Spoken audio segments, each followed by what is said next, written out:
All right, the director just chided me for stepping in front of the camera after I turned it on. I'll get to the bows. You're going to see something, but first I have to torture you with the intro to the song that I've written. I like this. It's a pickup I had to put on Gibby here.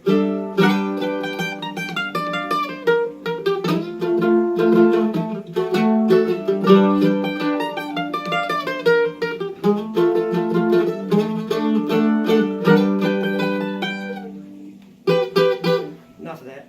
Anyway, so I've got, let me turn that off. Set the mandolin down. I have 3 paddle bows that I'm working on. Painted paddle bows. And Scott, I wish I could.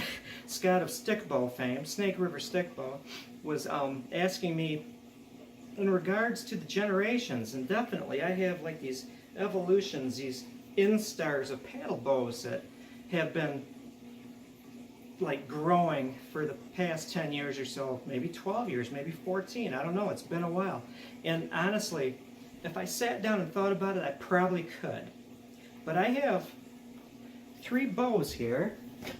Let me pull them up one at a time. Oh, excuse me, Mittens. Mittens is a cat. And 2 generations here because there are differences. This is gorgeous.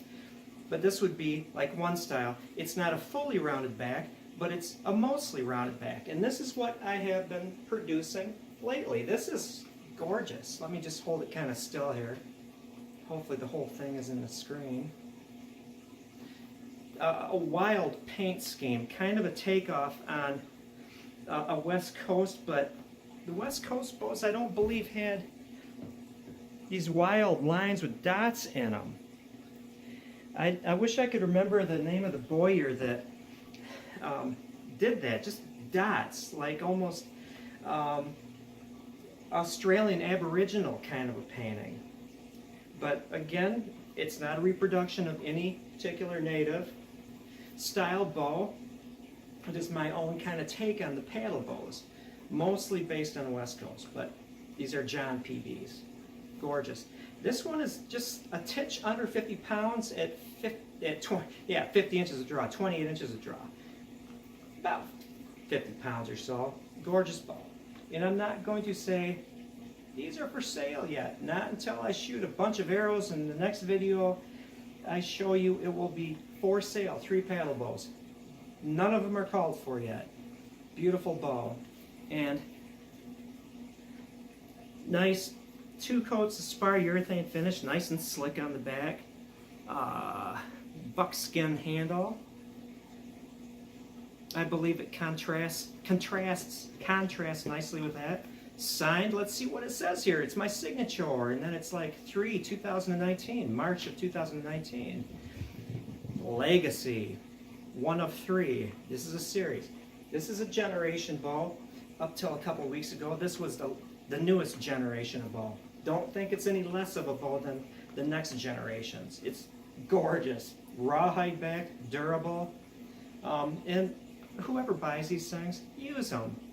You know, I think that they should be in a museum somewhere because they're so gorgeous. They really are pretty in person. I was like looking up here and just picturing like the array of these 3 bows. But you know, they were made to be used. They were made to be used.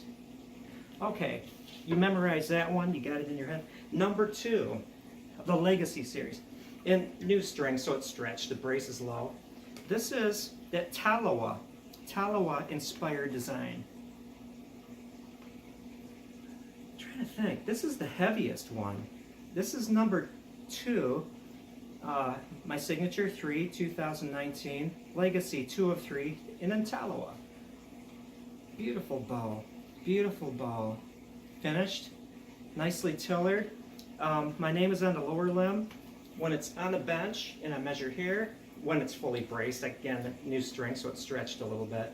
Measured here, about a 1/4 inch difference. It's slightly stiffer, that's what I was shooting for, so everything worked out well. You can see nice bend in here. This is darn near 60 pounds, 28 inches of draw. This is a beefy bow. Hold it still. 5, 4, 3, 2, 1. There we go. And then number 3.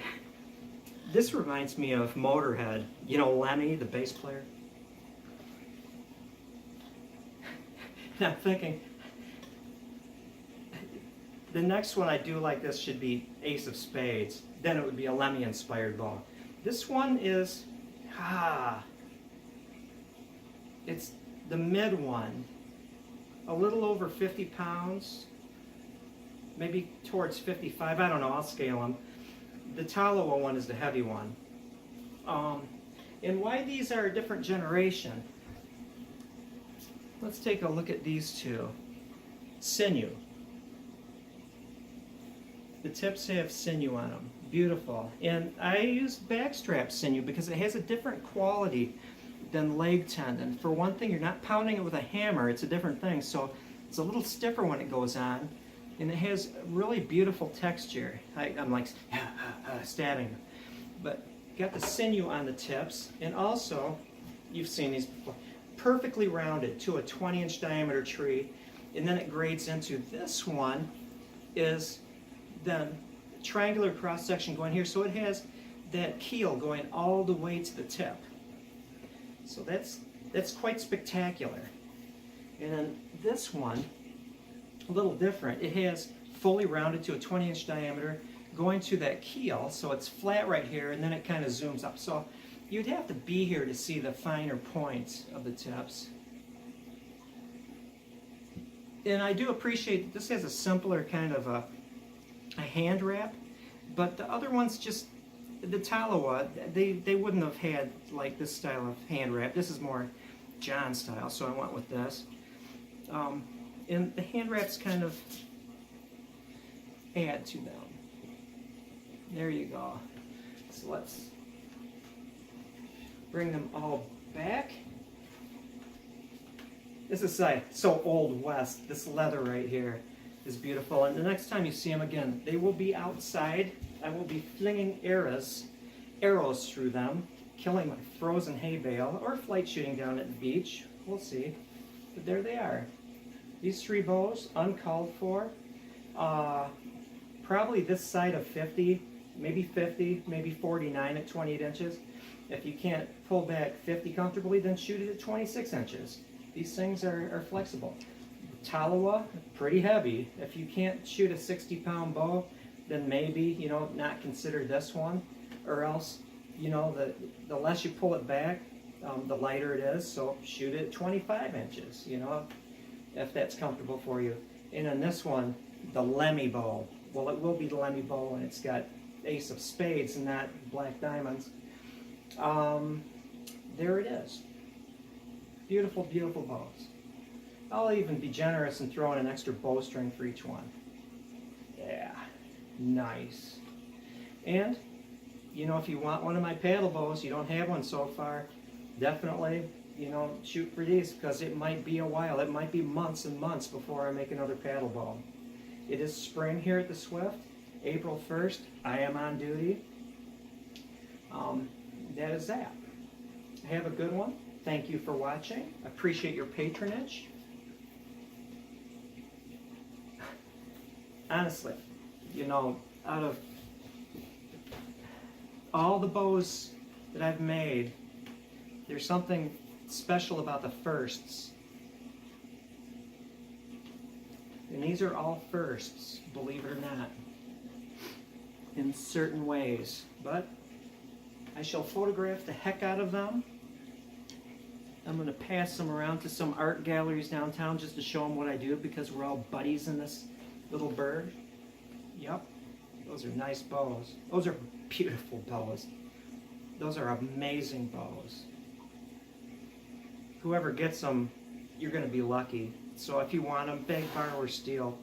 Cover the cost of these things, because it's going to be a while till you see another one like either of the three. That's a wrap. Back to practicing. Practicing a lot. We already are booked for one festival in the summer. The big one, of course, is Bliss Fest. And so it's the first time I'm going to be in a recording studio. I guess you put those things on so you can hear the other things, and you're doing your thing, recording it, and multiple takes, and then they piece it together, and away you go. Mama, I'm going to be a rock star.